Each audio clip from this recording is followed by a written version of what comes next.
the Dialed In Angling podcast presented by Onyx Fish, Runnings, Arneson's Rocky Point Resort, Man Trap Lake, Visit Watertown, South Dakota, and Visit Cook County. Well, happy 4th of July weekend to everybody. I know things are going to be busy. There's a lot of people heading north out of the Twin Cities. There's people heading to North Dakota, South Dakota, all over northern Wisconsin, even into Canada. I talked to a few folks that are heading up to Canada for fishing over the 4th of July. Everybody's out and about. I know the highways have been busy when I've been coming home each and every day. There's a ton of trucks and campers and boats and everybody heading north and heading to a destination where they're going to be doing a little fishing, relaxing, sitting by the campfire, and just enjoying some time off. I think this year with 4th of July being on a Friday, it's going to be extra busy, especially on our lakes and waterways. So be safe out there.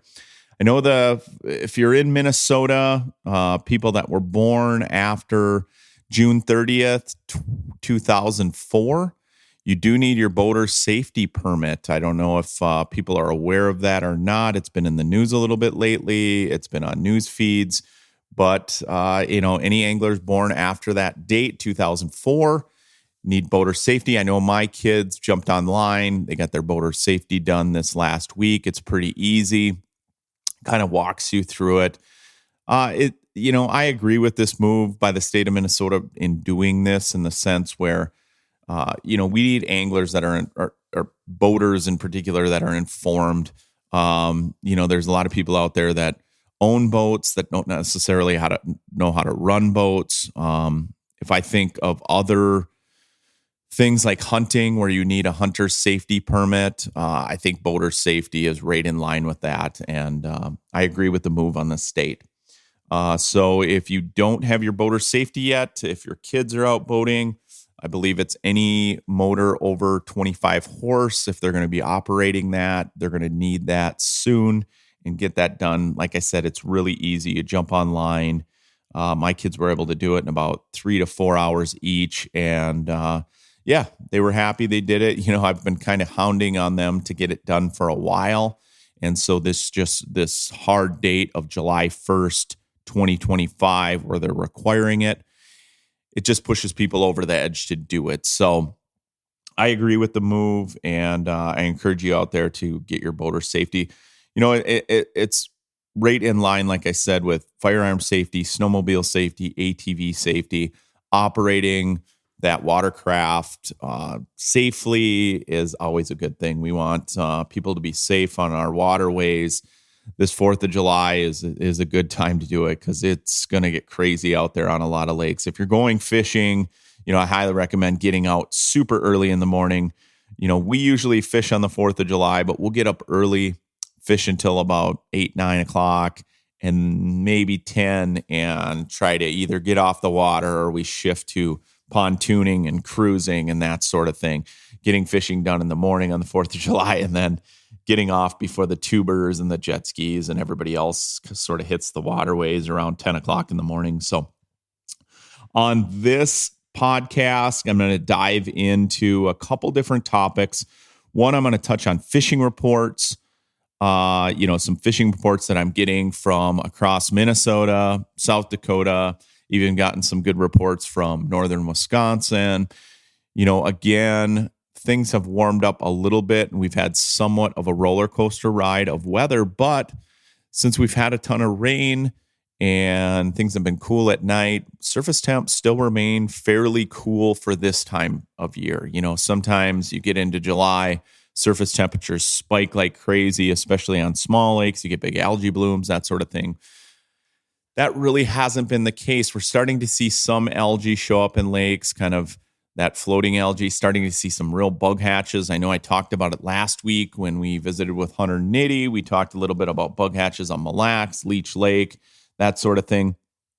Starting to see more and more of that activity as we get towards the 4th of July. As a matter of fact, I've been on Mille Lacs a few days this week, and you're starting to see the big mayflies. And, people always think mayflies that it happens in May or early June. Mille Lacs, it's almost always right around the 4th of July. Leech Lake, it always seems like it's around the end of June.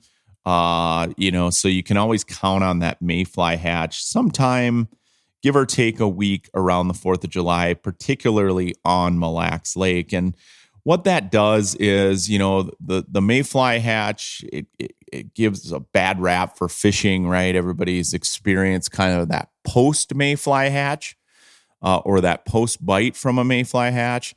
And right now, as they're hatching, the bite's actually really good. I've had a great week on Mille Lacs Lake. The fish are up in the water column. They're feeding. That's smallmouth bass. That's walleyes. Everything seems to be up in the water column for good reason. They're feeding on those nymphs that are in the water. They're big protein sources. It's like basically popcorn shrimp or our equivalent of popcorn shrimp to those fish.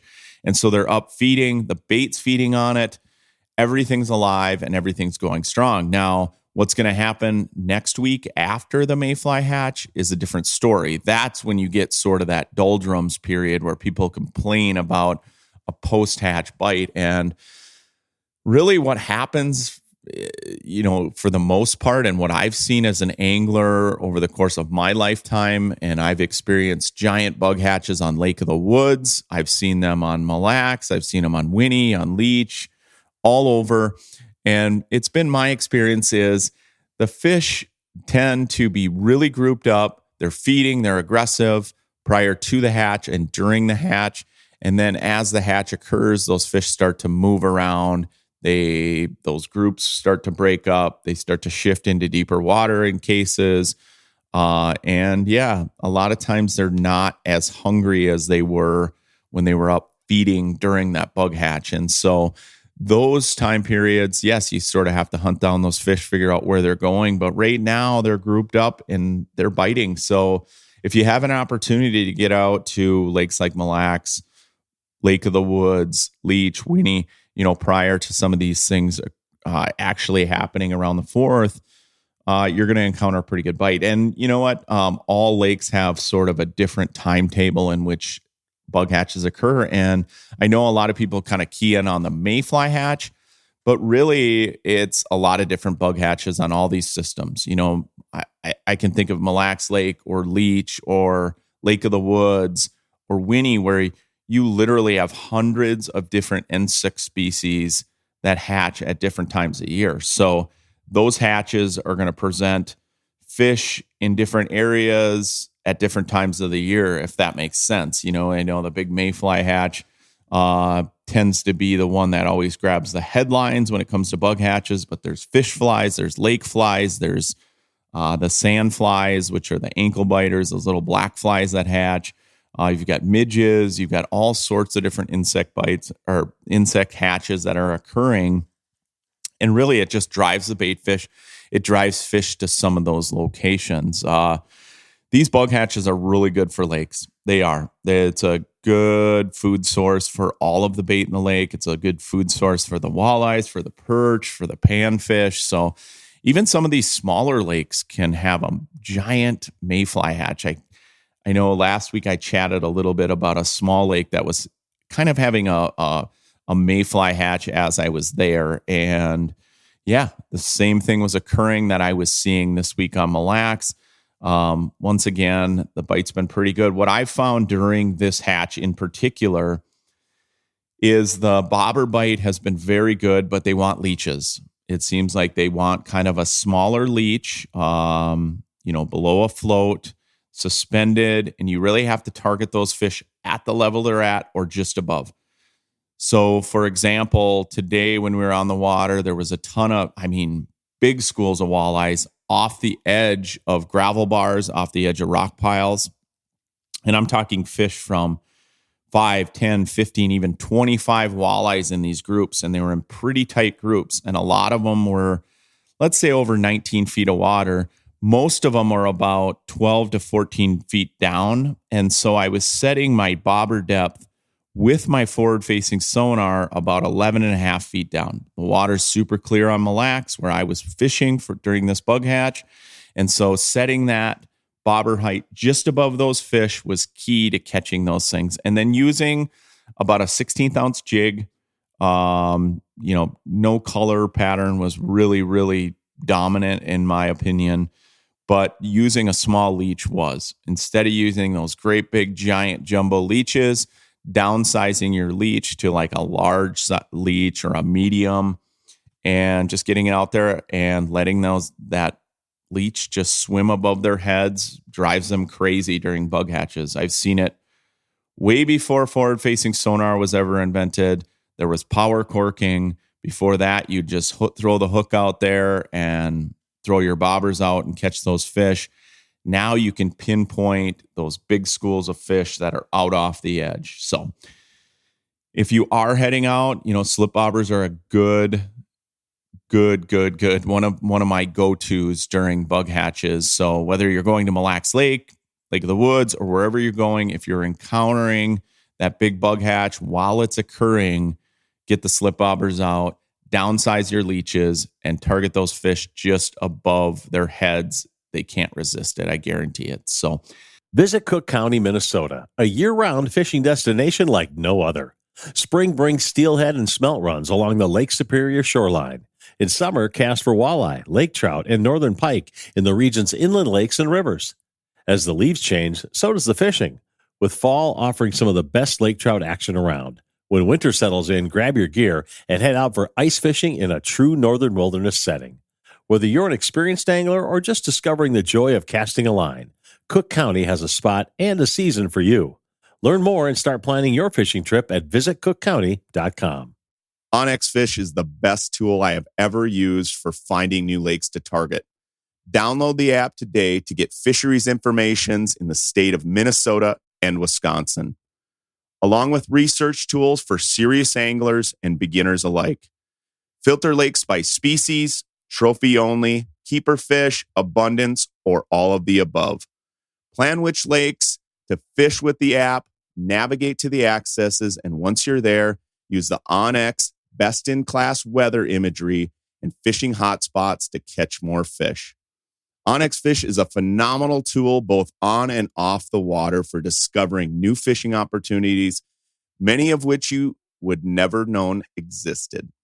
onX Fish, the app that is changing the game on ice. Arneson's Rocky Point Resort in northern Minnesota offers a little something for everyone. Nestled on Lake of the Woods South Shore, it provides easy access to 14 remarkable reefs. Serious anglers know that Arneson's offers some of the best fishing, charter fishing, and small boat fishing options, all supported by the largest protected marina on the lake's South Shore. Accommodation selections range from 1 to 5 bedrooms. Equipped with all the modern conveniences, guests can enjoy a delightful dining experience and stunning lake views at the Rock Harbor Lodge, an on-site full-service bar and restaurant. The two beaches provide hours of fun for the whole family. Whether you're seeking an idyllic fishing spot or a relaxing vacation, Arneson's Rocky Point has everything you need. Check them out at arnesonsresort.com. That leads me to my next conversation, forward-facing sonar. We talk about it a lot on the Dialed In Angling podcast. It comes up all the time. It comes up all the time in conversations with my guide customers, with people I see at the dock, at the bait shop. I read it in headlines and articles. I watch YouTube videos on it. It's just the topic of conversation as that technology has grown in popularity. There's a waning debate. There's a really a big debate among anglers whether it should be banned, whether they embrace it, whether they hate it as an angler, whether it's changed fishing. Is it going to change the course of fishing? Should states outlaw forward-facing sonar? I mean, there's just a wide spectrum of opinions among anglers. So I wanted to dive into that a little bit on this podcast, just my opinion, what I'm seeing for headlines out there, sort of debunking some of the myths that, all of bass fishing banned forward-facing sonar, or, 12 states banned forward-facing sonar. I mean, that's all headlines that have been captured in the media, in social media. some of which is not true. And so I just wanted to talk a little bit about it. I wanted to give my opinion on forward-facing sonar. I think if you're a regular to the podcast, you know that I am pro forward-facing sonar. I am pro technology. I love fishing. I love all aspects of fishing, and not just forward-facing sonar, but I love technology when it comes to fishing. I love mapping technology. I love auto maps where you can make your own maps. I love going on onX Fish and looking at the data that's been collected in all these fisheries across the Midwest and making an educated decision on the next lake that I'm going to try. And I've said it time and time again, I fish because I love discovery, right? I love discovering new bodies of water, new bites. I like trying new things. Nothing better than when new products hit the market. I love trying those products. I love dabbling with bass baits, for example, that were intended for bass fishermen or that became popular for bass anglers. I like trying them for walleyes, or vice versa. I like trying walleye baits, or, air quotes, walleye baits for bass. And so I like trying a wide variety of different plastic, different techniques, whether it's casting or trolling or what have you. That's what's fun about fishing to me, is discovering new bodies of water, trying things you haven't done before, experiences that you've never done before. As a guide, I take people fishing daily. It's a new experience for a lot of people, forward-facing sonar, for example. And so every day I'm on the water, forward-facing sonar allows me to discover new things. Tying this into the bug hatch that I'm experiencing right now. Prior to forward-facing sonar, I kind of drove around with a 2D sonar, and you'd drive around super fast until you marked a bunch of fish, and then you'd throw your bobbers right behind the boat. We called it power corking. And then side imaging got to be much better. It wasn't as grainy. It was more defined. You could see rocks. You could see fish. You could see the shadows. Once that basically came online and was part of my arsenal, I used 2D sonar to look directly down and then side imaging out to the sides. And I would drive around until I saw those fish. And then we'd throw our bobbers on those fish and try to pinpoint them that way. Now with forward-facing sonar, I use 2 on my boat. Okay, I've got one on the trolling motor, one in the back. And typically when I'm driving around looking for fish, I use the forward-facing sonar that's on the pole. And I'm scanning with my big motor, kind of scanning basically from 10 o'clock to 2 o'clock. And I'm looking for fish until I find that school, or I see enough fish where I'm like, okay, I'm comfortable fishing in this area for walleyes, for example. And I'll deploy the trolling motor. And I don't always turn on both units, right? Sometimes I'll turn both of them on, but a lot of times I don't. And I want to get into this talking point about this discussion because I think it's really important to talk about it. Coming from someone that uses this technology every single day, all summer long, I have for the past 3 to 5 years. It's been part of my arsenal using live sonar, forward-facing sonar. And so I want to talk a little bit about how some of these fish are getting used to the signal, or I think sometimes even when they're in a negative or neutral mood, because I've seen it in the winter, even with fish that have never been scoped before or forward-faced sonar before, or they've never seen a forward-facing sonar or felt it, they become a little bit negative. But I will say that there's a lot of lakes that I've fished over the last, maybe 2 seasons for sure this year, where I'm noticing a lot of fish are reacting negatively to the forward-facing sonar. So if I hit them with the signal, they sort of scurry out of the signal. If you've ever talked to anglers or people that use it a lot, they tell you, hey, in situations you got to take the forward-facing sonar off those fish or shut it off completely. That's a real thing, because those fish can feel that signal just like they can feel the 2D sonar. They can feel the side imaging, that pinging. If you've never swam underneath a transducer before, you can feel it. You can actually feel it. So Forward-facing sonar, you can feel it. You can feel 2D sonar. The fish can feel it as well. And I've seen it going back to what I was talking about this winter. We were on a lake and we were kind of looking for walleyes, perch, whatever. We were trying to guide customers on fish, and we would locate walleyes and we'd go over there and drill a hole and the fish were gone, right? They were extremely spooky. Even sometimes we've talked about it on Dialed In Angling. We showcased it on our TV show, walking over the top of them or hitting them with forward-facing sonar. Anything they feel with their lateral line spooks them. Now, if these fish are in a positive feeding mode, right? They're actively feeding, they're up in the water column. Most of the time, they don't care, okay? They don't care about noise as much, to a degree. They don't care about the forward-facing sonar. They're in a feeding mode, boom. They're just on, right? And in those instances, I'll run both of mine. I'll have one in the back. I'll have one in the front. I've even brought an ice bundle with on a sport track in my Lund and hooked that up and had 3 units going at once, and the fish don't care. Now, if I notice when I'm driving around, even with my big motor, if I'm hitting them and they're scurrying off to the side, I know I've got to shut that off or turn the signal away from them when I'm fishing. So like I'll see them, turn it, and cast to where, kind of their approximate location. Going or elaborating on this debate of, is forward-facing sonar ending fishing, or is it, obviously the fish are vulnerable to this and it's going to destroy fishing. The fish are adapting. I'm seeing it on a lot of these high-pressure lakes where anytime I use my forward-facing sonar, they don't like it, right? They're scurrying away. They feel that vibration and they sense something's wrong, or they've been caught before. A lot of these smallmouth bass on Mille Lacs have been caught a whole bunch of times.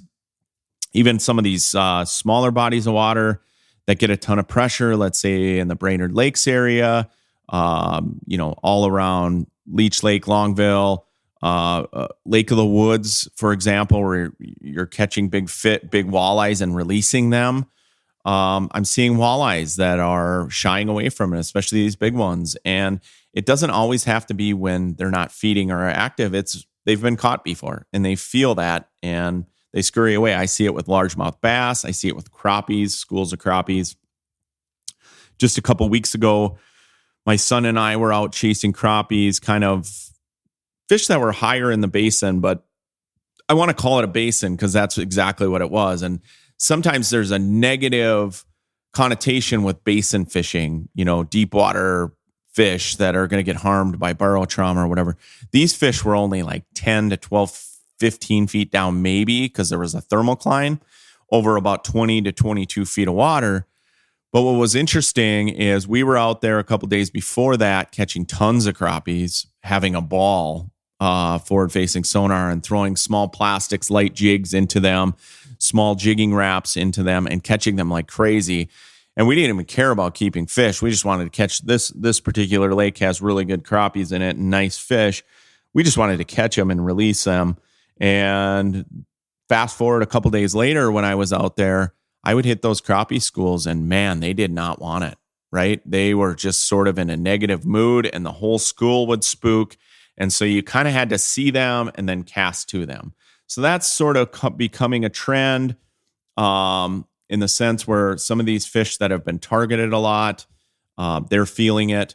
They're feeling that sonar pinging and they're shying away from it. And then, the fact that sometimes they're just in a negative mood, even on lakes that they've never felt a forward-facing sonar and they just don't like it. So there are times where, it's not an end all, right? It's not a gimme. And the other thing I want to talk about forward-facing sonar in my experience is it's not a gimme, right? You can cast a fish all the time or a bunch of fish at one time, and not always are they going to bite. I've seen it on Mille Lacs. I've seen it on Leech. I've seen it on Lake of the Woods where you cast to those fish, they don't bite, right? They're just in a negative mood. You've got to go through a bunch of fish to get them to go on one particular bait. Now, other times you cast to them and it's like magic. And the debate coming from people that say, using forward-facing sonar is cheating and, that you're basically, it's a shoo-in. You don't need any skill to catch those fish. I disagree with that completely because I'm out there all the time. I use a wide variety of plastics, crankbaits, live bait for walleyes. For smallmouth bass, it's primarily plastics, crankbaits, artificials. And, there's times where, they're just, you have to be a skilled angler to catch them, right? Whether you're locating them with the forward-facing sonar and then catching them by pulling the signal off, or swimming baits at a particular depth, or using a jerk bait at the proper depth or the proper cadence. I can think of so many, or even snap jigging for walleyes with plastics. They want a particular cadence. They want it going a certain direction. All of that stuff still plays into catching these fish. And so just by going out and buying a forward-facing sonar doesn't ensure you that you're just going to catch fish every time you hit the water. That just doesn't happen. Now, on the discovery part about it, I've learned so much about roaming fish where they're out off of the edges or over basins. I've caught largemouth bass 4 feet below the surface over 50 feet of water. I've caught walleyes 2 to 3 feet below the surface over 40 feet of water. I've caught smallmouth bass, roaming packs of smallmouth bass with jerk baits over 25 feet of water, way off a structure, that were subsurface, that were only 6 to 8 feet down. They were pelagic. They were feeding on minnows that were in the water column. They were feeding on bugs. That just happened, just the other day. I was throwing jerk baits over these kind of roaming wolf packs of smallmouth bass. So yes, in that case, I wouldn't have found those fish without forward-facing sonar. I just wouldn't have ever looked for them there. So we're finding fish like that. And I think if they're up in the water column, they're still all in play. Now, where I also agree with the people that don't like forward-facing sonar or don't want to see forward-facing sonar ruin fisheries is when fish are deep, right? When you've got crappie schools that are deep, when you've got walleyes that are deep, muskies in particular that are deep. I'm with those folks. I'm not targeting muskies, 30, 40 feet down over a basin, right? I just don't do that as an angler. I see them. I see walleyes at varying depths throughout the summer. I mean, I know, when the surface temperatures start to rise in July, sometimes I'll see walleyes out in 35, 40 feet of water, not just up in the water column, but on the bottom. And I just don't target those fish. And so I will target fish that are either shallower in the water column or shallower. And I will say one thing about hooking mortality. I know that's a big debate on Mille Lacs Lake, and it's sort of a debate all over as far as what are the percentages of fish that succumb to some sort of hooking mortality or hooking mortality / barrel trauma. And I will say, I think it's less with forward-facing sonar. I really do, because if you look at how I fish right now, when we'd get past the bug hatches, let's say on Mille Lacs Lake in July, and those fish got scattered out, I would instantly grab the lead core trolling rods and start trolling that deeper basin. That's how I made my living, targeting those fish deeper. Now, I'm using forward-facing sonar to target fish that are up in the water column and then also that are shallower. Like, for example, when we get into July, you get a lot of these lakes where also you have this really good crayfish molt. Okay, it happens on Vermilion. It happens on, Lake of the Woods, especially the north end. It happens on Mille Lacs. It happens on Leech. These crayfish will go up. They start to molt, and these walleyes start to feed on them. It's occurred on Mille Lacs ever since I've been a kid. And when that happens, it doesn't matter the surface temperature. These walleyes are up there feeding, right? And smallmouth bass are up there feeding. Everything's up shallow. Well, I start targeting those fish in July and August, and the fish are extremely shallow. And I will say also, when you get a bite, instantly, right? They're not choking down the bait. You're not live bait rigging. You're not using methods where you're getting hooks way down in their stomach and having to roll hooks out or cut off the hooks in general. You're not pulling them out from deep water all the time. And so I would say for me, hooking mortality has gone down significantly when it comes to using forward-facing sonar for walleyes, for bass, for smallmouth bass, for crappies.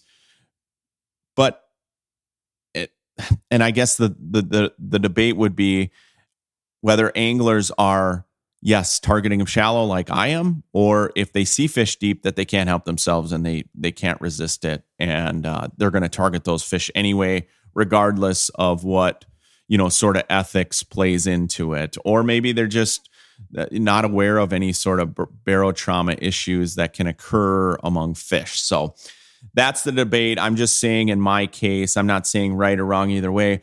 In my case, as a sportsman, I tend not to target these fish that are out in deep water. I didn't before forward-facing sonar. I don't now. And so I think my hooking mortality, my barotrauma rates are much better than they were even 5 years ago before the technology hit. And so that's my 2 cents on that. I do want to touch on a few headlines, because you get a lot of hearsay on what's banned. Oh, I heard bass fishing banned forward-facing sonar. I heard this state banned it. Here's just a few headlines that are true statements that I found in doing research. And I spend a lot of time, on social media, on YouTube. I listen to both sides of the table. So I'm not discounting anybody who's on one side of this debate or not.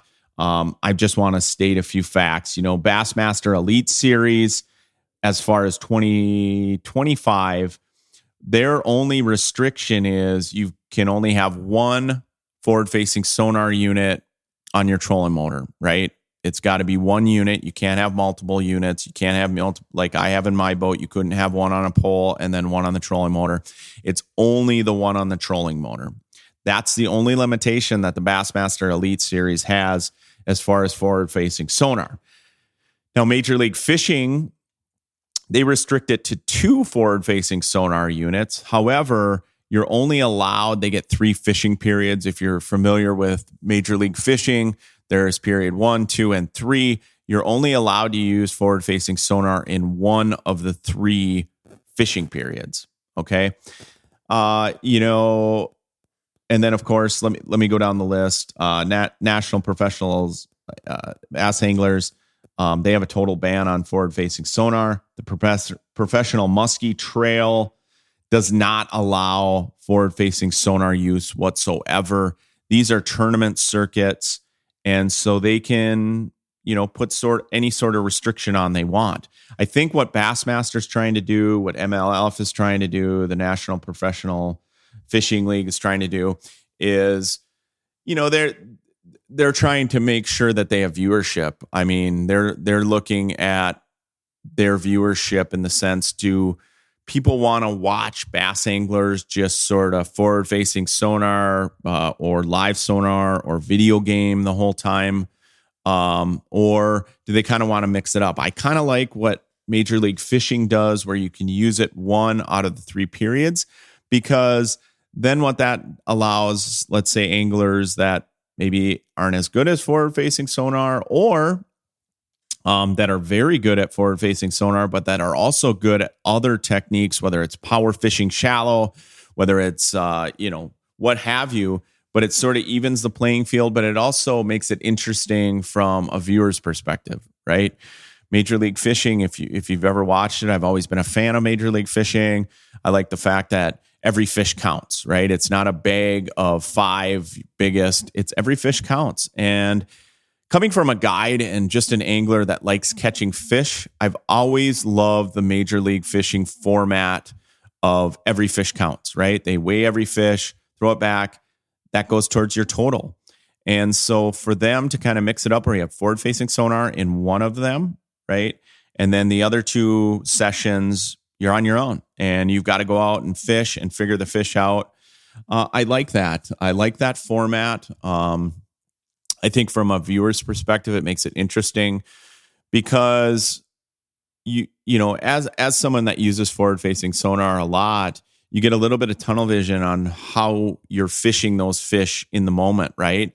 And it's easy to rely on a drop shot or to present a bait right in front of a fish's face by swimming a minnow in front of them. And what I mean by that is like swimming like a freeloader plastic or, a plastic, a swim bait, a jerk bait, just presenting it to those fish rather than just casting and power fishing. And so with Major League Fishing, you get guys that maybe running spinner baits, running docks, pitching brush piles, pitching up under logs, skipping docks. You got guys that are power fishing with crankbaits over deep water. And fan casting. So yes, it makes it more interesting rather than someone just sitting in the front, focused on a graph and casting those particular fish and then going to the next one, casting that particular fish. That becomes boring and monotonous. And, from someone that enjoys watching the sport of fishing, I've always loved watching fishing shows, including tournament fishing, including Bassmasters, including MLF. And for someone that, like me, who enjoys watching fishing and different techniques, I think it's smart. It's not an all-out ban on forward-facing sonar. It's using it one of the sessions, and then the other two, you're on your own. I think Bassmaster is probably going to go that direction as well, in the sense where they may allow it in certain tournaments and not others to kind of mix it up a little bit. I don't know. They're going to have to do something because, I've listened to a lot of other podcasters. I've listened to other anglers. I've watched YouTube videos. I've watched Instagram reels of some bass anglers out there that fish the Bassmaster, that, do little polls and ask their, followers what they think of forward-facing sonar as it pertains to someone who's a fan of watching Bassmasters. And I think there's going to have to be something done, because it seems like most of these polls, people are getting bored with watching, someone throw a drop shot or catch a suspended bass on a swimming minnow or something like that. And so, something's going to have to be done as far as the viewership so that they continue to grow, to grow their brand. Right. And so I think it's smart. As far as the professional muskie trail, I mean, that makes sense to me why they're banning it. You got to really even the playing field, because you've got anglers out there that are sharpshooting these muskies that are in deep water, and it can be very detrimental to the health of their fishery and their sport. And every muskie angler that I know is very much a sportsman and a conservationist. They want to get that fish, put it back in the water, make sure it's healthy, and make sure that their fisheries are going to be around for years to come, because it takes forever to grow that fish, right? Muskies in our waters in northern Minnesota, there's a slower growth rate. It just takes a long time to get good muskie fishing. And if you have someone out there that's, snatching these fish out of 30, 40 feet of water every time and putting pressure on these fish and stressing these fish and catching the same fish over and over and over, it makes sense. You don't want to harm that fishery. I totally get where muskie anglers are coming from, especially the ones that are anti-forward facing sonar, because I can see what damage could be done. Just from a walleye fisherman who sees a ton of muskies, I could pinpoint them all over the place. I just saw one yesterday. I was kind of up on the north end of Mille Lacs, kind of scanning, looking for smallmouth bass. As soon as I got off the edge of the reef, there was a muskie about, I would say, 3 to 4 feet down and just sort of skimming underneath the surface. So I ran my trolling motor up towards it I was just going to show my customers what it looked like. And got up to it. It would kind of submarine down a little bit, and then it would come right back up to the surface as soon as it got away from my boat. A lot of times with muskies, you can get right up next to them and look at them, especially when they're subsurface and they don't care about your boat. I mean, they're apex predators. They don't have any predators in the system. And so you can just wheel right up on top of them and, take a look at them or cast to them for that matter. So yes, from a muskie angler perspective, I get their side of the debate. Man Trap Lodge, a Park Rapids resort on beautiful Big Man Trap Lake. Features 16 decked-out private cabins with air conditioning, Wi-Fi, and a rare Northwoods swimming pool. Cabins are available with 1 to 5 bedroom units to select from. Whether you're looking for a fishing trip, a family vacation, or a family reunion, Man Trap Lodge is the Park Rapids resort for you. Rent one of our fishing boats for a great day of fishing or a pontoon to cruise around the lake and relax. Man Trap Lodge is a truly magical Minnesota vacation spot that's fun for the whole family. Don't miss your chance to book your late summer or fall trip at Man Trap Lodge for some fantastic fishing. Check us out at mantraplodge.com.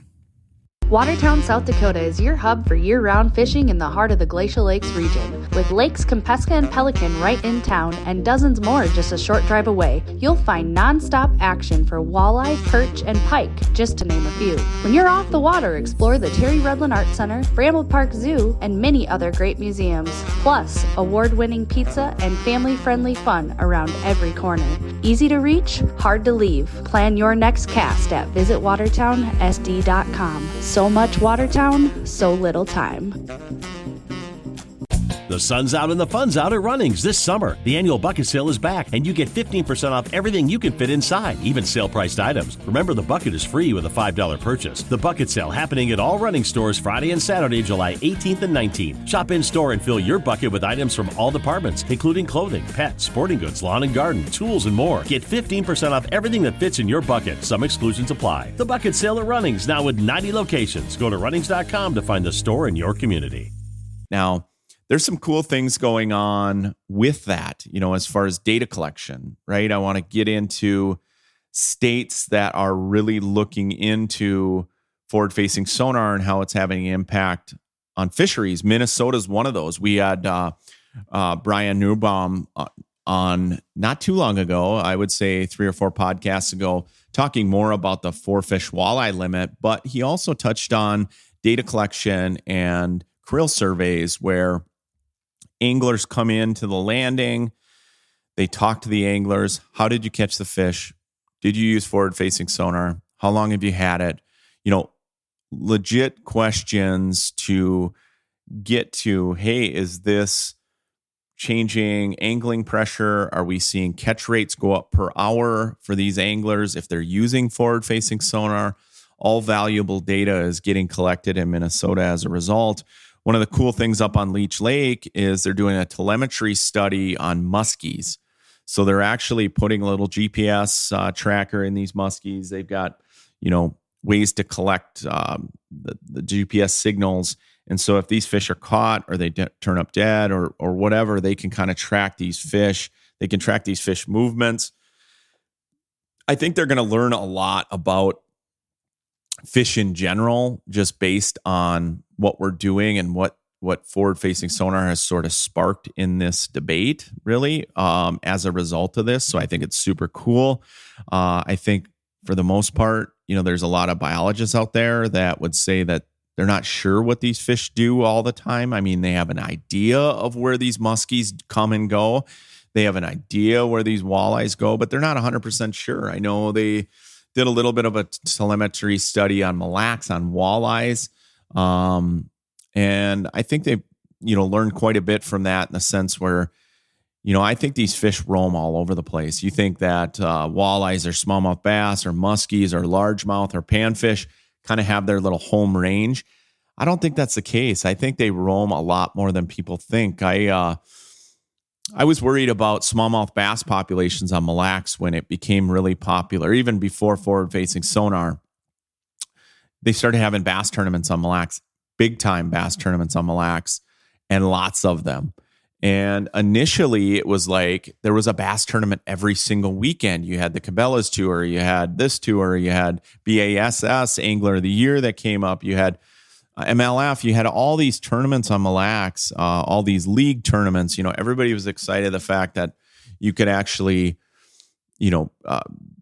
prior to having these tournaments, Mille Lacs was catch and release. So there was no tournaments on Mille Lacs for smallmouth. It was catch and release only. And back then, there wasn't a lot of these Fish Donkey apps or these apps where you could do a tournament without having a bag limit. So there was essentially no tournaments on Mille Lacs. As soon as they set like a harvest or a limit on Mille Lacs for smallmouth, they started having tournaments. And this big surge in tournaments, I was worried because a lot of these bass are getting released, but they were getting targeted during the spawn, for example, or people caught fish up on the north end of Mille Lacs or the east side, and they were hauling them down to the west side. They were hauling them down to the south end. They were hauling them to the north end, wherever the tournament blast off was. Let's say it's down at Eddie's or Izades.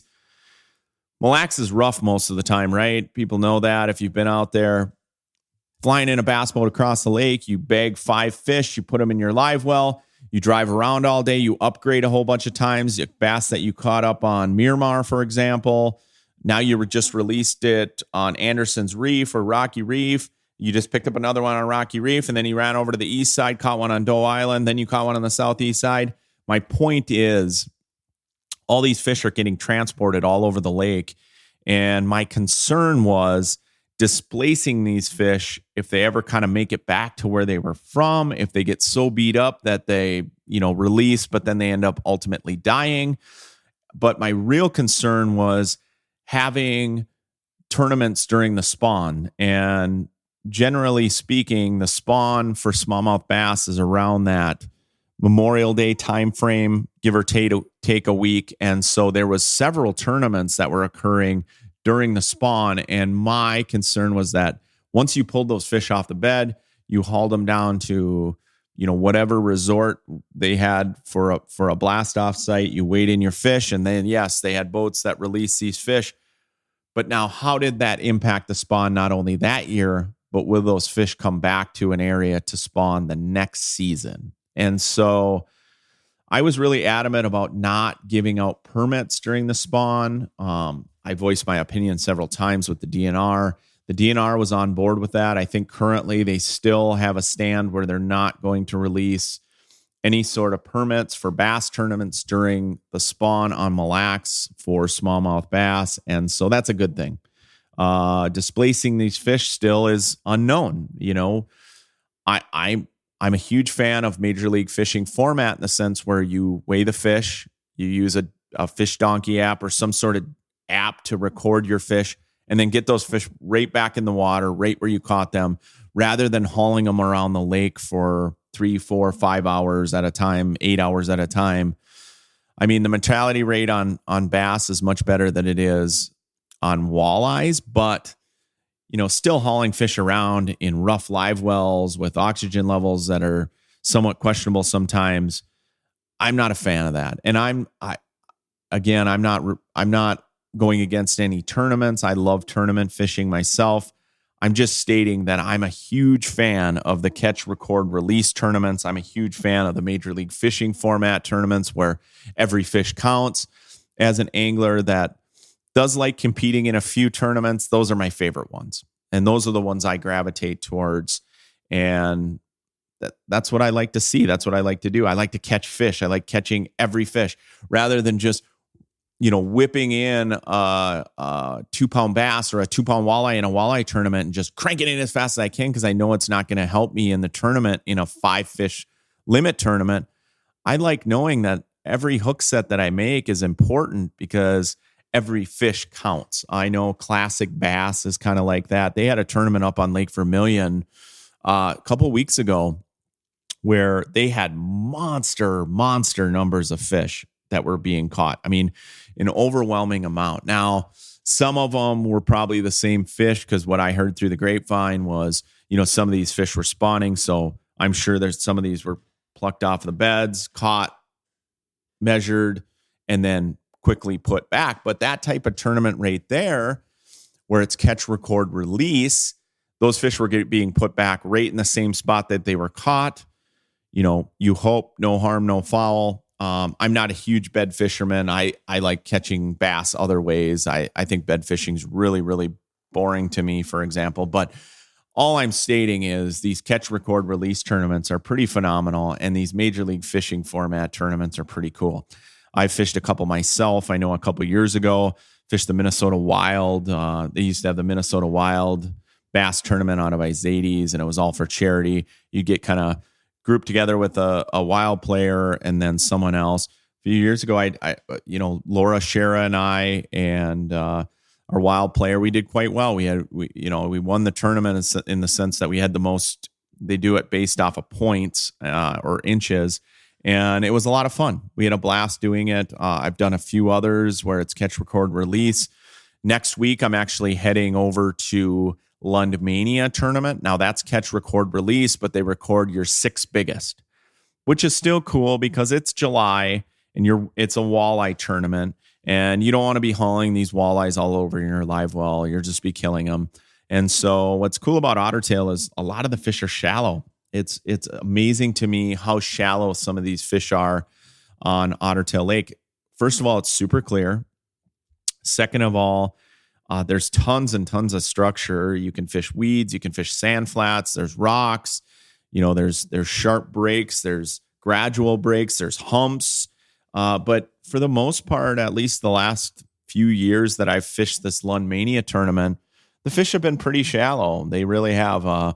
Most of them are under 12 feet of water, deciphering those big packs of smaller walleyes versus the bigger walleyes. That's another thing for the tournament, but it's catch, record, release. You literally catch the fish, take a picture, measure it.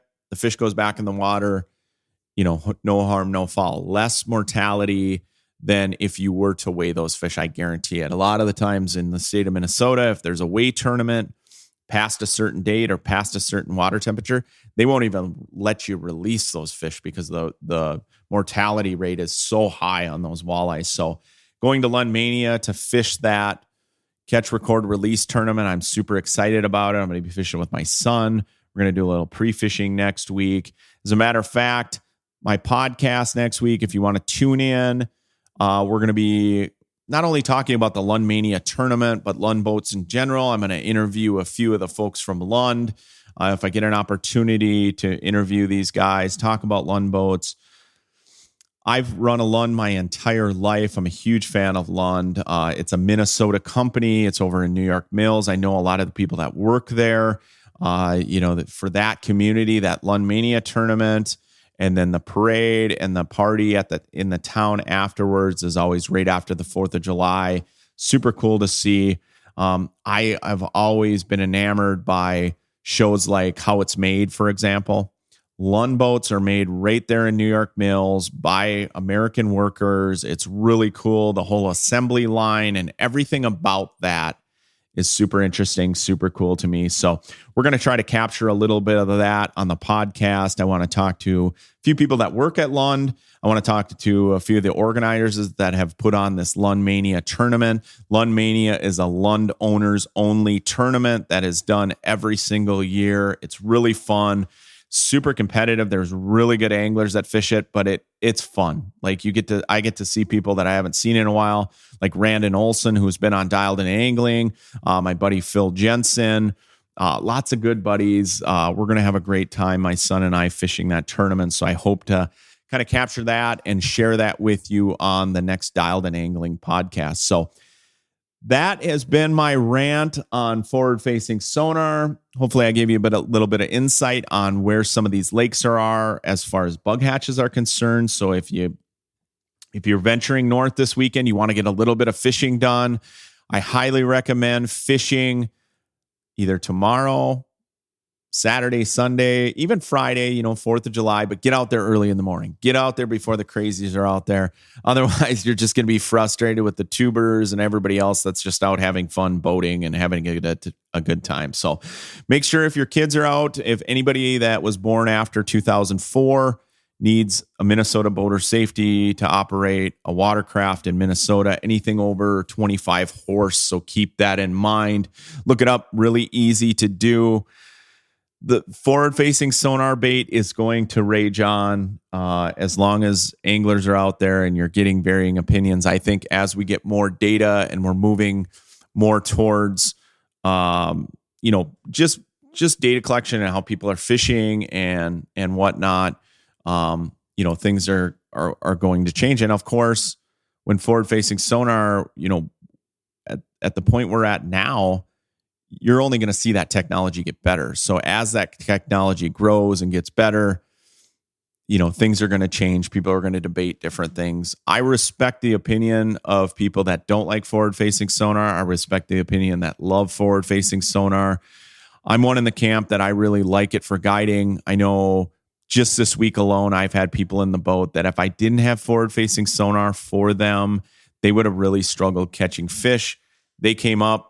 They were on a 4th of July holiday. They got to harvest a couple walleyes. They got to take some pictures of some really big smallmouth bass, big walleyes that we released. And so in that instance, I think forward-facing sonar is a win. Technology is a win. As an angler that loves fishing, loves discovery, loves getting kids involved with fishing, I like forward-facing sonar in that instance. We all have to be sportsmen. We all have to make sure that we're conservation-minded when we're using any technology. And we got to protect our resources. What we love in Minnesota, Wisconsin, North Dakota, South Dakota, anywhere in the Midwest that you like fishing, we're blessed to have these great resources. I want to see them for years to come. I want to be able to go out with my grandkids and catch a ton of fish, go out with my kids, my grandkids, the neighbors' kids, whoever it is, all the fishing experiences the rest of my life. I want to make sure that we have good fishing. So I am very conservation minded, even as a guide. I definitely throw more fish back than I keep, 1,000%. And I just enjoy being out there. So enjoy the 4th of July holiday. I wish everybody a safe and happy 4th of July. Grill some hot dogs, grill some burgers, get out fishing. If you're encountering a bug hatch, throw on the slip bobbers, use some smaller leeches, and have a great time. Friends and family, fishing, that's what this holiday is all about. This has been the Dialed In Angling Podcast. Thanks for tuning in. Good luck to everybody. Until next week, I'm Tony Roach. We'll see you on the water.